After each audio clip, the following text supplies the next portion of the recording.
창세기 2장 18절에서 26절입니다. 우리 18절부터 25절까지 우리 다 같이 함께 읽도록 하겠습니다. 여호와 하나님이 이르시되 사람이 혼자 사는 것이 좋지 아니하니 내가 그를 위하여 돕는 배필을 지으리라 하시니라.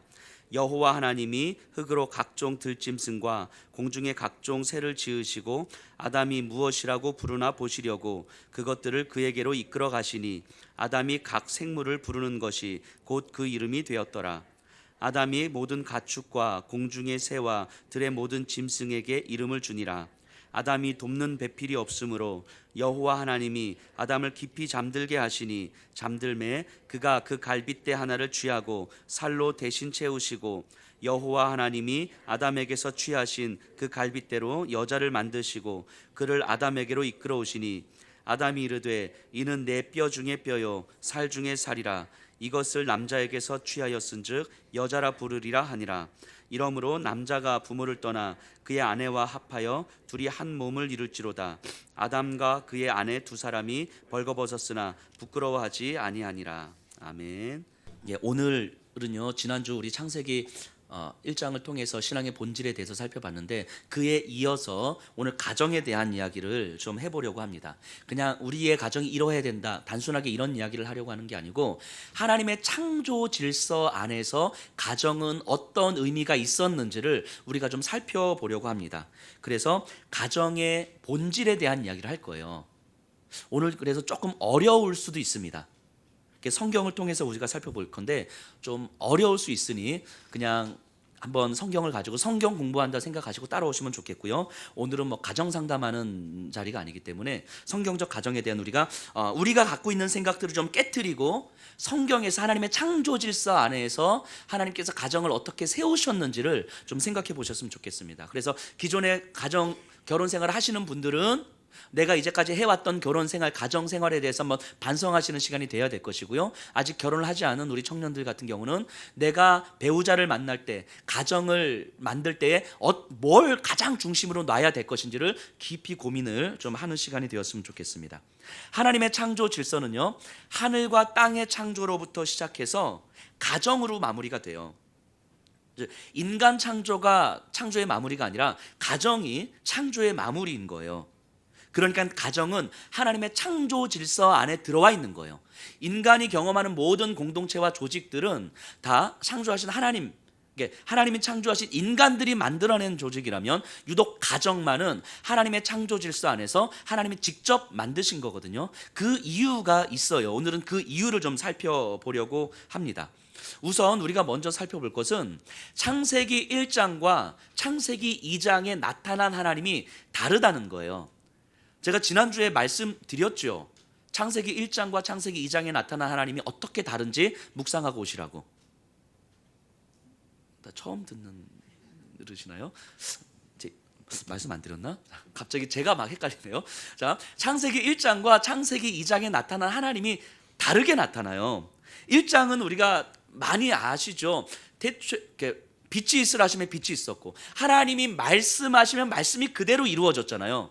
하나님이 말씀하고 그래서 하나님의 말씀에 단 한치의 어긋남도 없이 이 세상이 만들어졌어요.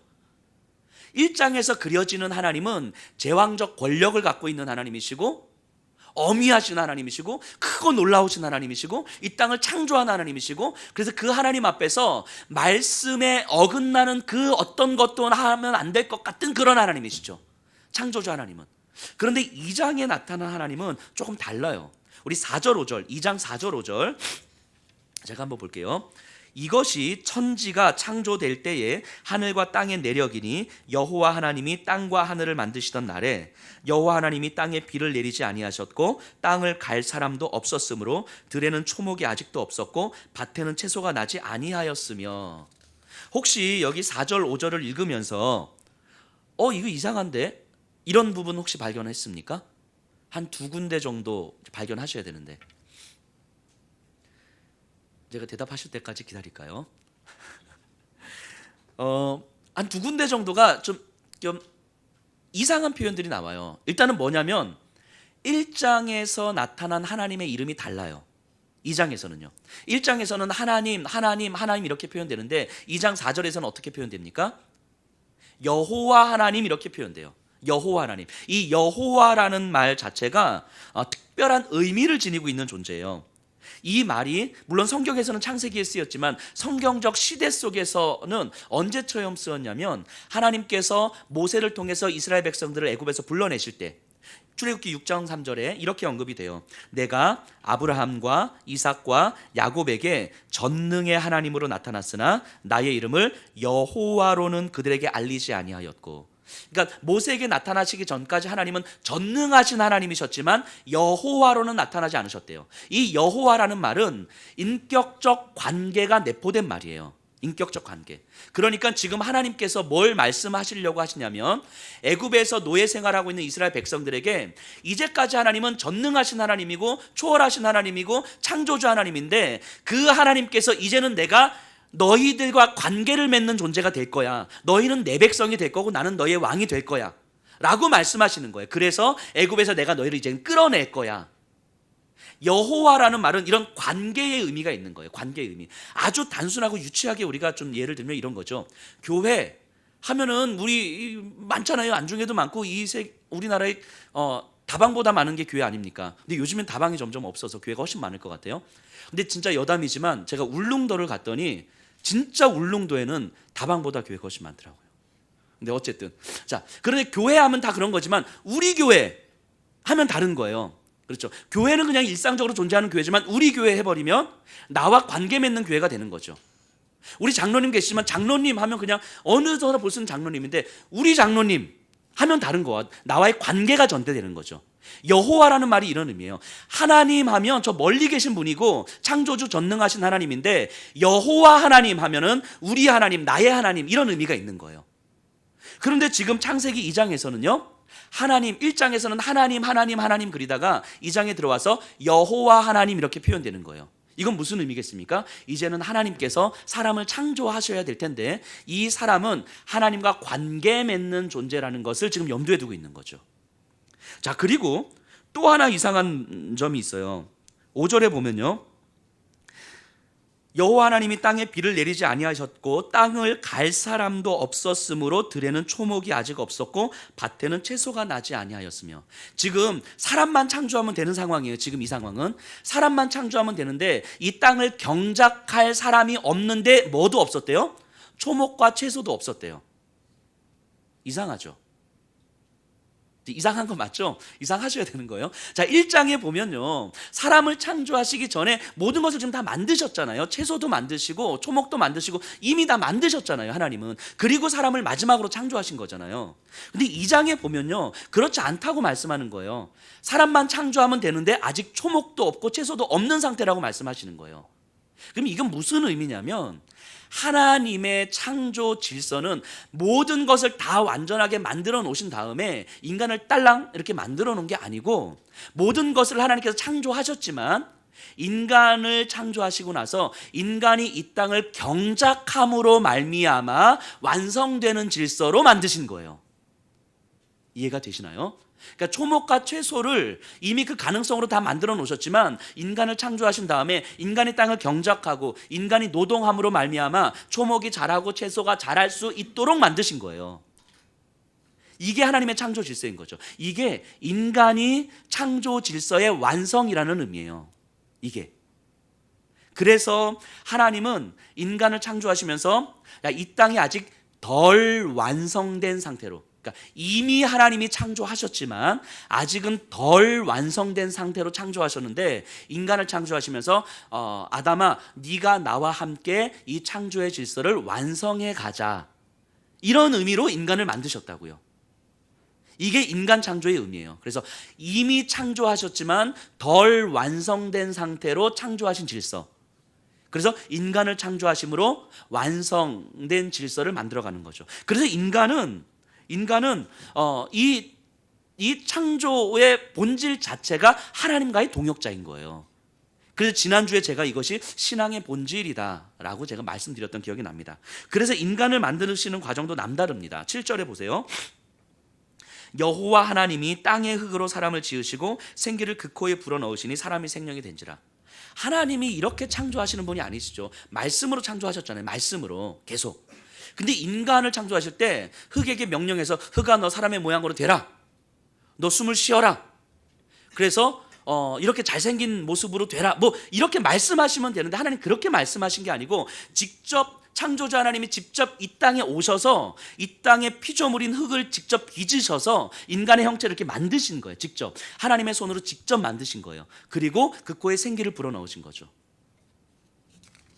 그러니까 인간에게 맞추어 오셔서 인간을 만드신 거예요. 그러니까 인간을 만드는 과정 또한 하나님은 인간과 호흡하는 과정인 거죠. 호흡하는 과정. 그래서 결국 인간은 하나님이 직접 빚으셔서 하나님과 함께 하나님의 말씀대로 이 땅을 경작해야 할 존재인 거예요. 이 세상에 대해서 책임감 있는 존재라는 거죠. 이것이 인간만이 가진 특권이자 영원한 영광스러움이에요. 하나님과의 동역이라고 하는 이 피조 세계 가운데서 그 창조주 하나님께서 나와 동역하자고, 나와 함께 이 세상을 완성해 가자고 세워놓으신 존재가 인간이에요. 이게 얼마나 인간에게만 누려지는 특권입니까? 영광스러움입니까? 이 영광스러움, 이 하나만으로도 우리는 이 땅을 살아가야 될 충분한 이유가 있는 거예요. 이 하나만으로도. 그런데 이 영광스러움을 우리가 발로 차버린 거 아닙니까? 그 하나님과의 동역, 하나님과 함께 이 세상을 완성해 가고자 하는 그 하나님의 플랜을 완전히 발로 차버린 거 아니에요. 그리고 그냥 내가 중요하고 내 소유가 중요하다고 생각하는 거 아닙니까? 그만큼 인간이 어리석어요. 그런데 하나님은 어떻게 해서든지 인간이 창조에서 누렸던 그 영광스러움을 회복시켜주고 싶으셔서 당신의 모든 것을 거신 거예요. 그래서 예수님을 이 땅에 보내셔서 우리에게 하나님과의 동역을 다시금 회복시켜 주시는 거예요. 여기 계신 분들은 예수 그리스도를 믿음으로 말미암아 하나님과의 동역적 영광을 회복하게 된 사람들인 거예요. 우리가 이제는 그러니까 이 깨어진 질서, 이 세상의 깨어진 질서를 바라보면서 하나님께서 우리를 부르셔서 나와 함께 이 깨어진 질서를 다시금 새롭게 완성해 가보자 라고 부른 사람들이 이 자리에 있는 사람들인 거죠. 이 영광스러운 동역적 관계를 우리가 부여받은 거예요. 그래서 이 하나만으로도, 이 소명 하나만으로도 우리는 이 땅을 충분히 살아갈 이유가 있다고 생각할 수 있는 사람들인 거죠. 어쨌든 하나님은 인간을 그렇게 창조하셨는데 또다시 좀 놀라운 표현이 하나가 나와요. 18절인데요. 여호와 하나님이 이르시되 사람이 혼자 사는 것이 좋지 아니하니 내가 그를 위하여 돕는 배필을 지으리라 하시니라. 자, 하나님이 창조하셨어요. 그래서 이제까지 보시기에 좋았더라. 심지어 인간을 창조하시고 나서 심히 좋았더라 이렇게 말씀하셨잖아요. 그런데 여기서 뭐라고 표현됩니까? 좋지 못하니. 좋았더라, 토브라는 단어를 쓰는데 선하다 다른 단어를 쓰는데 여기서는 로 토브, 선하지 못하다 이런 얘기를 해요. 하나님의 창조 질서가 좋지 못하다는 거죠. 이것도 이상하죠. 그래서 1장의 하나님과 2장의 하나님이 완전히 달라요. 자, 그럼 이 말씀 과연 무슨 의미겠습니까? 근데 이거는요, 우리가 앞서 살펴봤던 그 초목이 없었던 상황과 똑같은 연장선에서 우리가 이해를 해야 되는 거예요. 이 의미는 이미 하나님은 창조하셨지만 아직 완성되지 않은 상태로 창조된 존재가 인간이에요. 하나님이 창조하셨지만 덜 완성된 상태가 인간인 거예요. 그러니까 그걸 보고 좋지 못하니 이렇게 말씀하시는 거예요. 덜 완성된 상태. 세상이 초목도 없고 채소도 없어가지고 아직 창조하셨지만 덜 완성된 상태이지만 이제 완성을 향해 가는 것처럼 인간도 창조되었지만 덜 완성된 상태로 창조하신 거예요. 그럼 이 인간을 완전히 완성하기 위해서 필요한 게 뭐라고 이야기하는 거예요? 돕는 배필이라고 이야기하는 거예요. 돕는 배필. 그래서 돕는 배필은 그러니까 덜 완성된 인간을 완성시켜 주기 위한 하나님의 창조의 완성인 거예요. 그래서 인간은 혼자 있을 때는 덜 완성된 상태가 되는 거고 돕는 배필이 창조될 때야 비로소 완성된 존재가 되는 거죠. 그럼 이거를 이제 창조의 질서를 이제 우리가 그림을 그릴 줄 알아야 돼요. 한번 그려보면요. 하나님은 이 세상을 덜 완성된 상태로 지으셨고요. 그리고 인간을 창조하심으로 인간과 함께 완성해 가시는 거예요. 근데 그 인간은 덜 완성된 상태로 지어져서 돕는 배필을 통해서 완성된 상태가 되는 거죠. 덜 완성된 상태의 창조 질서, 덜 완성된 상태의 인간, 그리고 돕는 배필, 이렇게 그림이 그려지는 거죠. 그러면 인간은 돕는 배필을 통해서 완성을 지향해 가는 것이고, 완성을 지향해 가는 인간이 덜 완성된 창조의 질서를 완성으로 만들어 가는 거죠. 이거를 하나님께서 인간과 함께 하시겠다고 이야기하는 거예요. 이게 창조 질서예요. 이게 창조 질서. 그러니까 하나님께서 그냥 말씀을 뚝딱 다 만들어 놓고 사람을 딱 세워 놓으시고 이런 게 아니란 말이죠. 창조의 질서 자체가. 그러니까 결국 창조의 완성은 인간 창조가 아니라 가정의 창조에 있는 거예요. 가정의 창조, 돕는 배필의 창조. 돕는 배필을 통해서 인간이 완성이 되고, 인간의 완성을 통해서 창조의 질서가 완성이 되기 때문에요. 그래서 여기서 성경적 의미에서 창조의 질서 아래서 우리가 생각해 볼 수 있는 가정의 의미가 두 가지가 있는 거예요. 이거는 꼭 기억하셨으면 좋겠습니다. 어려워요. 근데 어려운데 기억하셔야 되는 거예요. 가정은요, 인간을 완성한다는 의미가 있어요. 우리는 완성되어야 될 존재인 거예요. 그래서 우리 아직 청년들은 아직 완성된 존재가 아니라고 보셔야 돼요. 완성된 존재가 아니에요. 그러니까 완성되어야 되는 거예요. 인간을 완성한다는 의미가 있고요. 그리고 돕는 배필을 통해서 완성된 인간은 뭘 지향한다고요? 덜 완성된 창조의 질서를 완성해야 되는 거잖아요. 즉, 이 세상을 완성한다는 측면이 있는 거예요. 우리의 가정은 우리 둘이 만나가지고 자녀 낳아서 행복하게 알콩달콩 사는 그런 가정이 아니고, 우리가 만나서 하나님께서는 깨어진 이 세상에 우리의 가정을 통하여서 깨어진 이 세상을 어떻게 완성을 향해 만들어 갈 것인가를 위해서 우리 가정을 허락하셨다는 거죠. 이 가정이 갖고 있는 두 가지 의미입니다. 인간을 완성한다는 측면이 있고, 우리의 가정을 통해서 이 세상을 완성해 간다는 측면이 있는 거예요. 물론 이거를 너무 거창하게 큰 사명 이렇게 생각하지 않으셔도 돼요. 부부가 우리 자녀들과 함께 모여가지고 하나님께서 우리 가정을 이 땅에 허락하신 이유가 무엇일까? 우리 주변에 정말 깨어진 세상적 질서 가운데서 고통받고 힘들어하는 사람들은 누가 있는가? 우리의 가정이 이 질서 안에서 할 수 있는 것들은 무엇인가? 하나님께서 우리에게 맡겨주신 역할은 무엇인가? 이런 것들을 같이 고민하는 거죠. 그러면서 우리의 가정을 통하여서 이 세상의 깨어진 틈들을 메꾸어 가도록 하는 거죠. 이게 창조 질서에서 우리가 살펴볼 수 있는 가정의 의미 두 가지입니다. 이걸 꼭 기억하셔야 돼요. 인간을 완성한다는 측면과 이 세상을 완성한다는 측면. 자, 그럼 인간을 완성한다는 것과 이 세상을 완성한다는 것을 우리가 잠시 좀 살펴봐야 되는데, 여기서 먼저 우리가 살펴볼 개념은 돕는 배필이에요. 돕는 배필. 우리가 이 여자를 만드시고 나서 남자의 돕는 배필로 지으셨다고 해서 우리 남성분들이 어깨 힘 빡 주면서 어디 감히 남자의 갈빗대로 취한 이 여자가 막 이러면서 여자는 남자를 서포트해야 되는 존재라고 생각하는, 전혀 그렇지 않아요. 전혀 그렇지 않습니다. 이 돕는 배필, 돕는 자라는 단어가 히브리어로는 에제르라는 단어를 쓰거든요. 근데 이 에제르라는 단어가 주로 어디에 많이 쓰이냐면 이스라엘 백성들을 도우시는 하나님께 많이 쓰이는 표현이에요. 이스라엘 백성을 도우시는 하나님. 그럼 하나님이 이스라엘 백성들을 돕는 자라고 할 때 쓰는 표현인데, 그럼 이거는 하나님이 이스라엘 백성들을 서포트한다는 의미입니까? 그러지 않죠. 그런 의미가 아니라 이스라엘 백성들을 지킨다, 보호한다, 이런 의미가 훨씬 더 강한 거예요. 돕는 자라는 것은 지킨다, 보호한다는 의미가 더 강해요. 그럼 바꿔 말하면 하나님이 인간에게 돕는 배필을 허락한 이유는 뭐냐면, 아담 혼자 볼 때는 마치 물가에 나온 애처럼 불완전한 거예요. 그 노심초사하는 거죠. 이게 얘가 스스로 지킬 힘이 없어요. 그러니까 얘를 지켜줄 존재가 필요한 거예요. 그래서 만든 게 여자인 거예요. 우리 남성분들은요, 여성분들에게 찍소리 하시면 안 돼요. 근데 이게 역도 성립하는 거예요. 여성분들을 지켜주는 존재가 남성인 거죠. 그러니까 결국 이 말의 의미는 뭐냐면, 인간은 스스로는 나 스스로를 지킬 수 있는 존재가 아니라고 하나님은 보고 계시는 거예요. 그러니까 이를 지키고 보호하는 존재로 돕는 배필을 허락하신 거예요. 돕는 배필이라는 의미는 이런 거예요. 그러니까 괜히 이런 걸 가지고 너는 나를 돕는 배필이니까 나를 도와, 남편이 사업하는데 아내가 도와줘, 뭐 이런 식으로 적용하시면 절대 안 되는 거예요.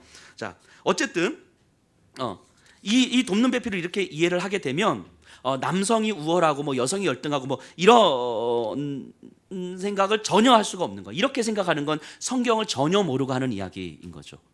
그래서 여자를 어떻게 만드세요? 남자를 깊이 잠들게 하신 다음에 갈빗대로 취하시잖아요. 그래서 이제 여자를 만들잖아요. 요 장면을 매튜 헨리라고 하는 굉장히 탁월한 신학자가 이렇게 표현을 했어요. 제가 한번 읽어볼게요. 여자를 머리에서 취하여 남자 위에 군림하지 않게 하시고, 발에서 취하여 남자에게 굴종하지 않게 하시고, 갈빗대에서 취함으로 남자와 동등하게, 그리고 심장에서 가장 가까운 갈빗대에서 취함으로 남자에게 가장 소중한 존재로 여자를 만드셨다. 참 좋은 설명 같습니다. 그렇기 때문에 이런 여자를 보고 아담이 뭐라고 표현합니까? 내 뼈 중에 뼈요, 살 중에 살이라, 이렇게 이야기하는 거예요. 내 뼈 중에 뼈, 살 중에 살은 그 내 살을 좀 가져가오. 뭐 이런 게 아니고 나에게 가장 소중한 존재다 라는 게 아니라 나라고 이야기하는 거예요. 나라고. 그러니까 여자를 바라보면서 당신은 나에게 가장 소중한 존재예요가 아니라 나라고 이야기하는 거예요. 나. 그러니까 나와 동역하면서 이 세상을 완성하려는 하나님 앞에서 당신과 나는 하나라고 이야기하는 거예요. 그러니까 당신이 나를 보살피고 당신이 나를 지키는 존재이기 때문에 당신과 내가 함께 있어야만 이 세상이 하나님의 일하심 가운데 완성을 향해 나아갈 수 있다고 보는 거예요. 당신과 내가 함께 있어야만 하나님이 허락하신 사명을 온전히 감당할 수 있다고 보는 거예요. 이게 뼈 중에 뼈요, 살 중에 살인 거예요.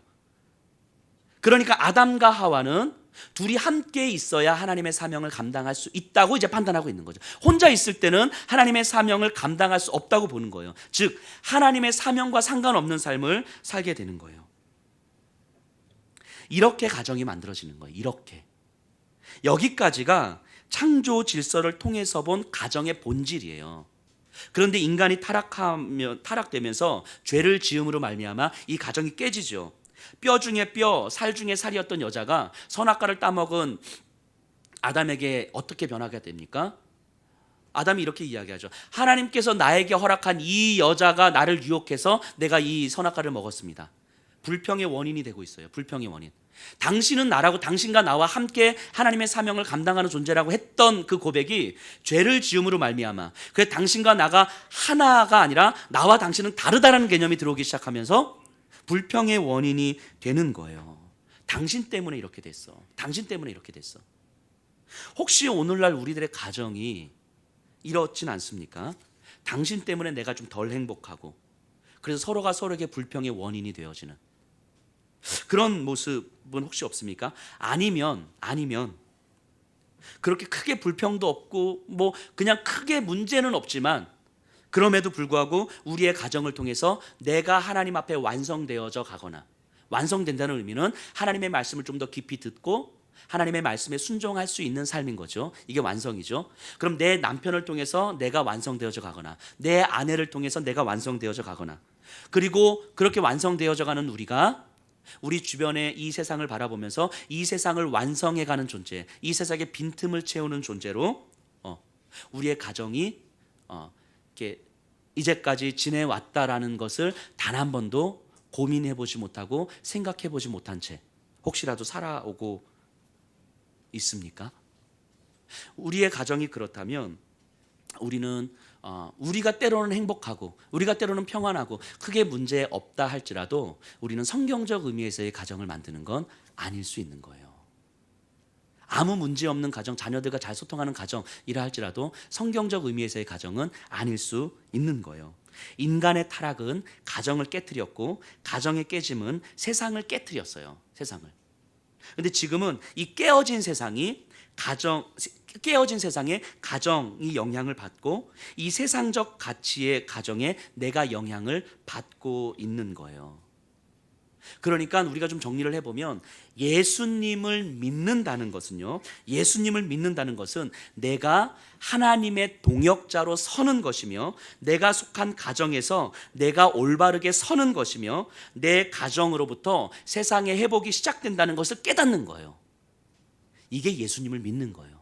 다시요. 예수님을 믿는다는 건 내가 하나님의 동역자로 선다는 것이고, 하나님의 동역자로 서는 내가 우리의 가정 안에서 내가 함께 스스로 올바르게 서 나가는 것이며, 그렇게 서 나가는 우리의 가정을 통해서 세상의 회복이 시작된다는 것을 깨닫는 거예요. 그게 예수를 믿는다는 거예요.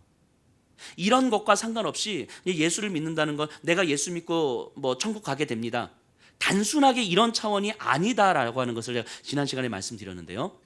오늘 가정을 중심으로 우리가 생각해 볼 때도 마찬가지입니다. 우리가 예수님을 믿는다는 것을 이렇게 생각하셔야 돼요. 이렇게 생각하지 않으면 결국 우리는 내가 믿고 싶은 대로 믿는 거죠. 마치 이스라엘 백성들이 금송아지를 만들어 놓고 이것이 하나님이다라고 이야기했던 것처럼 내가 하고 싶은 걸 하면서 내가 믿고 싶은 대로 믿으면서 가는 거예요. 성경이 우리에게 무엇을 이야기하느냐와 상관없이. 그리고 아직 결혼하지 않은 우리 청년들은 정말 기억했으면 좋겠습니다. 결혼을 준비하고 배우자를 만날 때에 이러한 가정의 본질을 함께 추구할 수 있는 사람을 만나야 돼요. 함께 추구할 수 있는 사람. 내가 이 사람과 함께 하나님 앞에서 더 완성된 존재로 서나갈 수 있을 것인가? 그리고 이 사람과 함께 만들어준 우리의 가정을 통하여서 이 세상을 더 완성해가는 가정으로 세워질 수 있을 것인가? 그럴 때 우리의 가정을 통해서 우리의 자녀가 하나님께서 선물로 주시면 우리의 자녀에게 세상을 향한 가정의 사명을 신앙의 유산으로 물려줄 수 있을 것인가? 이것을 고민할 수 있는 사람과 결혼을 준비하셔야 돼요. 그럼 지금 우리의 모습을 한번 진지하게 좀 들여다보고 점검해 보시면 좋겠습니다. 자, 한번 질문 던져보세요. 지금 여기 계신 분들이 내 배우자, 내 남편, 내 아내는 나를 하나님 앞에서 완성시키는 존재로 내가 경험되고 있습니까? 아니면 나는 내 아내 또는 내 남편을 하나님 앞에서 완성된 존재로 내가 세우고 있습니까? 한번 질문 던져보셔야 돼요. 스스로 지금 질문 던져보셔야 되는 거예요. 25절에 보면 이렇게 표현이 돼요. 아담과 그의 아내 두 사람이 벌거벗었으나 부끄러워하지 아니하니라. 이 벌거벗었다는 것은 서로에게 감출 것이 없는 상태, 서로의 어떤 모습이든 그것이 수치스럽지 않다는 거예요. 즉 바꿔 말하면 서로에게 단점이 다 있는데 이 단점은 내가 보완해주면 완성된 하나가 되지만 이 단점을 단점으로 보면 더 큰 단점이 만들어지는 거잖아요. 부부가 서로 완성되어 간다는 건 배우자의 단점을 내가 보완해줌으로 둘이 있을 때 완성된 하나가 된다는 거죠. 그러니까 하나님께서는 우리를 부부로 만나게 해주셨을 때에는 서로에게 가장 최선의 사람을 나에게 허락해 주셨다고 우리가 믿어야 되는 거예요. 지금 여기 옆에 계신 한 이불 덮고 주무시는 분들은 지금 여러분들에게 가장 최선의 사람이기 때문에 하나님께서 허락한 존재라고 고백하셔야 되는 거예요. 갑자기 표정들이. 그런데 이제 때로는 나는 그렇게 고백하는데 상대가 그렇게 고백 안 하면 억울하잖아요. 나는 그렇게 고백하는데 상대가 그렇게 고백 안 하면 갑자기 부부가 같이 있으신 분들이 갑자기 고개를 팍 숙이시는데 근데 그럼에도 불구하고 예수를 믿는다는 건 내 배우자가 나를 그렇게 생각하지 않는다 할지라도 나는 그렇게 생각하도록 몸부림을 쳐야 되는 거죠. 그리고 아직 결혼을 하지 않은 청년들은 서로가 그렇게 고백할 수 있는 사람과 결혼을 해야 되는 거예요. 이 사람은 하나님께서 나에게 가장 최선의 사람이기 때문에 허락한 사람입니다. 그래서 이 사람 때문에 내가 훨씬 더 성장하고 내가 훨씬 더 완성해 갈 수 있는 사람입니다. 나를 통해서 이 사람이 훨씬 더 성장하고 훨씬 더 완성해 갈 수 있는 사람입니다. 라고 상호간에 고백할 수 있는 사람과 만나서 결혼해야 되는 것이고요. 이미 결혼하신 분들은 그렇게 고백하셔야 돼요. 내 배우자가 그렇게 고백하지 않는다 할지라도 고백하셔야 돼요. 절대로 그럼 이 결혼 파토 내고 다시 한번 시작해 보겠습니다. 이러시면 안 돼요. 이러시면 안 되고 지금 상황 속에서 고백하셔야 돼요. 그리고 그렇게 하나님 앞에서 몸부림 치셔야 되는 거예요. 제가 제 아내한테 제일 감동했던 게 그런 거예요. 제가 가정에서 우리 아내는 참 못하거든요. 나름 노력은 하지만 정말 나름 노력인 거지 잘 안 되는데 그럼에도 불구하고 우리 아내가 저한테 항상 그런 얘기를 해줘요. 당신은 자기에게 가장 필요하기 때문에 하나님께서 허락하신 선물이라고 이야기를 해줘요. 저한테. 근데 그 말이 저는 굉장히 감동이 됩니다. 그게 저도 마찬가지인 거죠. 저에게 가장 필요하기 때문에 하나님께서 저에게 허락한 선물이라고 저는 100% 확신합니다. 가정 안에서 부부 안에서 하나님께서 나에게 주신 이런 선물 이라는 것을 고백할 수 있어야 되는 거죠. 내가 눈으로 볼 때 뭔가 부족한 모습이 보이고 내가 눈으로 볼 때 뭔가 흠잡을 것이 너무너무 많이 보여도 그것이 아니라 나의 단점을 보완해 줄 수 있는 존재로 하나님께서는 허락해 주신 거예요. 그래야 둘이 있을 때 하나가 되는 거예요. 근데 내 단점을 보완해 주는 존재로 보는 게 아니라 서로의 단점을 지적질하는 존재가 돼버리면 서로 각각 가는 거가 되는 거죠. 그러니까 우리가 스스로 제발 배우자가, 내 남편이, 내 아내가 내 말 들어야 된다라는 생각을 버리셔야 돼요. 꼭 버리셔야 됩니다. 특히 이제 우리 남편분들, 아내분들 좀 말 좀 들어, 이게 맞는 것, 이런 생각을 꼭 버리셔야 됩니다. 내 말 들어야 된다는 생각을 버리셔야 돼요. 왜 내 말을 안 듣지? 이런 생각 버리셔야 됩니다. 왜냐하면 배우자는 나를 보살피는 자고 나를 지켜주는 자잖아요. 나를 보살피고 지켜주는 자에게 어디 감히 내 말을 들어 이렇게 이야기합니까? 그죠?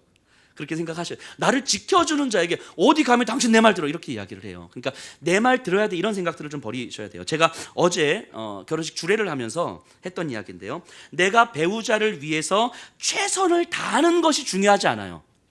내 배우자가 원하는 최선을 하는 게 중요하죠. 내가 당신을 얼마나 사랑하고 내가 어떻게 당신을 위해서 열심히 냈는데, 이런 생각들은 별로 중요하지 않습니다. 전형적인 자기중심적 생각인 거죠. 이런 생각이 가정의 갈등을 만드는 거예요. 가정의 갈등을. 이런 생각이. 내 배우자가 원하는 최선. 제가 지난주에 말씀드렸는데, 목회자가 최선을 다하는 것은 별로 중요하지 않아요. 목회자가 최선을 다하는 게 중요한 것이 아니라 그 영혼이 살았느냐, 그 영혼이 성장하느냐, 이걸 보는 게 중요한 거죠. 가정에서도 똑같아요. 내가 최선을 다했어, 내가 열심히 일했어, 내가 가정을 위해서 얼마나 헌신했는데, 이런 거 중요한데 그것보다 내 배우자가, 내 자녀들이 무엇을 원하는지, 원하는 것에 대한 최선을 하는 것이 가장 중요한 거죠. 그 남편분들은요, 가정을 위해서 정말 헌신하며 열심히 일하시죠. 그 자체만으로도 충분히 존중받고 격려받을 만 하거든요. 하지만 그렇다고 해서 가정에서 자기 할 일을 다 했다라고 생각하시면 절대 안 되는 거예요. 내가 이렇게 열심히 일하고 있는데, 밤잠 안 자면서 일하고 있는데 하면서 그것으로 내가 할 일 다 했다라고 생각하시면 절대 안 되는 거예요. 아내분들도 마찬가지입니다. 일하시고 육아하는 것 그 자체로 너무 귀하고 힘든 일이죠. 충분히 격려받아 마땅합니다. 하지만 그것으로 자기 할 일을 다 했다라고 생각하시면 안 되는 거죠. 그런 나를 통해서 내 아내가, 내 남편이 어떻게 하나님 앞에 더 세워지고 있는지를 보셔야 되는 거예요. 그걸 보셔야 되는 거예요. 그렇게 부부가 하나로 완성되어져 갈 때에 그 부부를 통해서 이 가정은 세상을 완성하는 공동체로 되는 거예요. 이 과정은 자녀들과 함께 만들어지는 거거든요. 자녀들과의 소통은 여기서 이루어집니다. 이것을 가정의 비전이라고 해요. 가정의 비전. 우리 가정을 하나님께서 허락하신 이유가 무엇이고, 우리 가정이 우리 자녀들과 함께 이 땅에서 무엇을 지향하면서 어떻게 살아갈 것인지, 그것이 가정의 비전인데요, 하나님의 뜻을 따라서 이 세상을 완성해가는 하나님의 동역자라면 우리 가정이 할 수 있는 역할은 무엇인가, 이것을 고민하셔야 돼요. 가정의 비전을 고민하셔야 돼요. 제가 신방 다니면서 종종 물어봅니다. 우리 집사님들에게 이 가정의 비전이 무엇입니까? 그런데 가정의 비전에 대해서 정확하게 제가 들어본 경험이 그렇게 많지 않아요. 뭐 저희 교회뿐만이 아니라 이렇게 일반적으로 다 그런 부분들에 대한 고민이 잘 안 되죠. 가정의 비전을 꼭 세우시고 자녀들과 나누시고 실제 그렇게 보여주셔야 돼요. 아빠들의 경우는요, 자녀들에게 선물과 용돈으로 때우면 절대 안 됩니다. 그런 걸로 아빠 할 일을 다 했다라고 생각하시면 안 돼요. 그러면 자녀들은 어느 순간 아빠를 사랑하기보다는 이용하려 하죠, 아버지를. 그리고 자녀들과 대화를 할 때 부모님들은 결론을 가지고 대화하시면 안 돼요. 결론을 가지고 대화하시면 자녀들은 어느 순간부터 부모님과 말을 잘 안 하려고 하죠. 왜냐하면 자녀들은 자신의 생각을 이야기해도 결국은 부모님 뜻대로 움직여 갈 테니까, 부모님의 결론을 딱 갖고 있기 때문에 자녀들은 어느 순간 마음을 닫아요. 그러다 자녀들이 크면 이젠 대화가 아니라 싸움이 되는 거죠. 싸움이. 부모님의 당연한 생각이 자녀들에게도 당연할 거라고 생각하시면 안 돼요. 그런데 문제는 뭐냐면 그런 방식의 대화밖에 우리는 할 줄 모르는 거예요. 왜냐하면 그렇게 배워왔고 그렇게 성장해 왔기 때문인 거죠. 자녀들과 올바르게 건강하게 소통할 수 있는 방법은 가정의 비전을 세우고 가정의 비전을 나누고 이것을 우리의 삶 속에서 어떻게 만들어갈 것인지를 고민하고 서로 격려하는 거예요. 부모님들은 그 함께 세운 가정의 비전을 가지고 그렇게 함께 살아내시고, 자녀들은 부모님의 삶의 가치를 보고 배우고 고민하면서 가정 안의 대화를 만들어 가는 거예요. 그래서 우리 자녀들은 부모님들을 바라보면서 부모님이 우리에게 많은 돈을 물려주지도 못하고 우리에게 너무너무 자상하게 따뜻하게 대해주지는 못했다 할지라도, 그럼에도 불구하고 부모님이 살아가시는 그 삶의 가치와 또 나누어 주시는 그 모습들을 바라보면서 이것이 진짜 예수 그리스도를 믿는 사람들의 삶이고 가정이구나 라는 것들을 보고 배울 때에 자녀들은 그렇게 성장해 가는 거죠. 그때 가정은 아름다운 공동체가 되는 거예요. 그때 물론 그렇게 해도 아이들이 잘 자라줄지는 잘 몰라요. 저희 자녀들도 장담이 안 됩니다. 그렇게 키운다고 해도 잘 자랄지 안 자랄지 몰라요. 지금도 여전히 까칠해서 하루에도 수십 번씩 저를 욱하게 만드는 이기도 하지만 그럼에도 불구하고 아이를 잘 키우겠다 이런 욕심이 아니라 그럼에도 불구하고 부모된 우리는 고민을 하셔야 되는 거예요. 그럼에도 이제까지 우리의 자녀들에게 우리 가정의 비전이 무엇인지 가르쳐주지 못했다면 회개하셔야 되는 거예요. 부모님들은 회개하셔야 됩니다. 자녀들에게 예수님 믿어야 돼, 교회 나가야 되는 가르쳤지만 예수님 믿는 우리 가정이 세상의 회복을 위해서 이렇게 사용될 거라고 가르쳐주지 못하셨다면 우리 부모님들은 회개하셔야 돼요.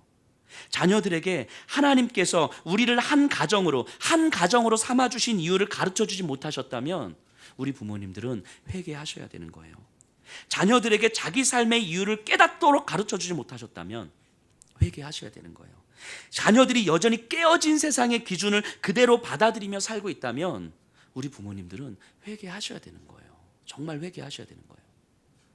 도대체 우리가 예수님을 믿고 있다는 이게 뭐예요? 이런 게 없다면 부모된 우리가 자녀들에게 제가 말씀드린 이 여러 가지 중에 그 어느 것도 우리 자녀들에게 가르쳐주지 못했다면 도대체 우리가 예수님을 믿고 있다는 것은 무슨 의미예요? 무슨 의미? 그냥 내가 예수 믿고 천국 가게 됐습니다. 이것 말고 아무 의미 없는 거 아닙니까?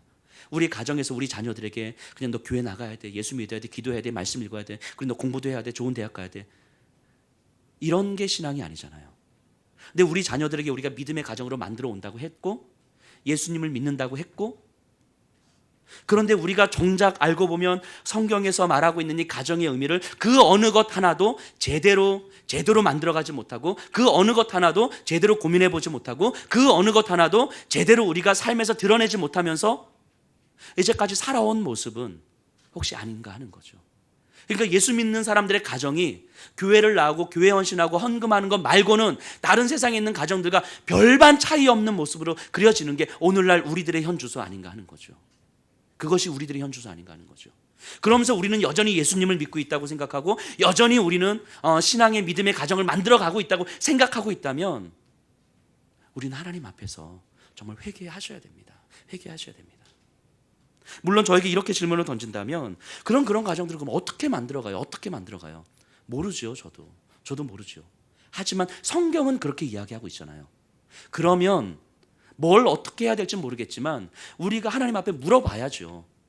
고민해봐야죠. 기도해봐야죠. 그리고 공부도 해봐야죠. 우리 자녀들에게 이런저런 시도도 한번 해봐야죠. 교회 공동체가 모여가지고 이런 것들에서 나눔도 한번 해봐야죠. 어떻게 될지 모르겠지만 우리도 경험한 바가 없지만 그럼에도 그것이 성경에 나와 있는 거라면 우리가 고민 한번 해봐야 되는 거잖아요. 이렇게 했더니 안 되더라고요. 저렇게 했더니 안 되더라고요. 그럼 우리가 어떻게 할 수 있을까요? 함께 나누어서 모여서 한번 해봐야 되는 거죠. 그게 믿음의 싸움 아닙니까? 그런 게 믿음의 싸움 아니에요. 그런 믿음의 싸움을 싸워갈 때에 우리 자녀들에게 우리 부모님들의 믿음의 유산을 물려주는 거죠. 우리 자녀들에게. 그렇게 믿음의 싸움을 싸우는 부모님들을 바라보는 자녀들은 적어도 우리처럼은 안 살 거 아닙니까? 우리보다는 훨씬 더 좋은 신앙의 모습으로 살아갈 거 아니에요. 근데 점점 갈수록 우리 부모님 세대보다 더 열악한 신앙의 환경 속에서 더 믿음 없는 삶을 살아가는 것이 우리 자녀들의 모습 아니에요. 지금 현주소가. 우리보다 훨씬 더 믿음 있는 자의 모습으로 살아갈 수 있도록 부모님들이 장을 열어주셔야 되는데 전혀 그런 고민이 되지 않고 그냥 내 믿음 하나 급급하게 살아가면서 우리 아이들은 세상에 완전히 내맡겨진 채 세상의 가치가 그대로 우리의 삶의 침투에 들어오고 있음에도 불구하고 무방비 상태로 아이들을 내어놓고 있는 우리의 현주소 아니냔 말이죠. 이것이 성경에서 말하는 가정이 아니잖아요. 우리는 진지하게 질문 던져봐야 되는 거죠. 과연 예수님을 믿는다고 하는 것이 무슨 의미인가? 우리 가정이 무슨 의미인가? 질문 던져봐야 되는 거죠. 그렇다고 우리가 자책할 필요가 없습니다. 절대로. 어렵기 때문인 거예요. 하지만 이제부터 우리가 진지하게 하나님 앞에 물어가십시다. 이제부터라도 우리가 하나님 앞에 진지하게 묻고 매달리고 필요하면 공부하고 우리 자녀들과 함께 교회 공동체 안에서 함께 만들어 갔으면 좋겠어요.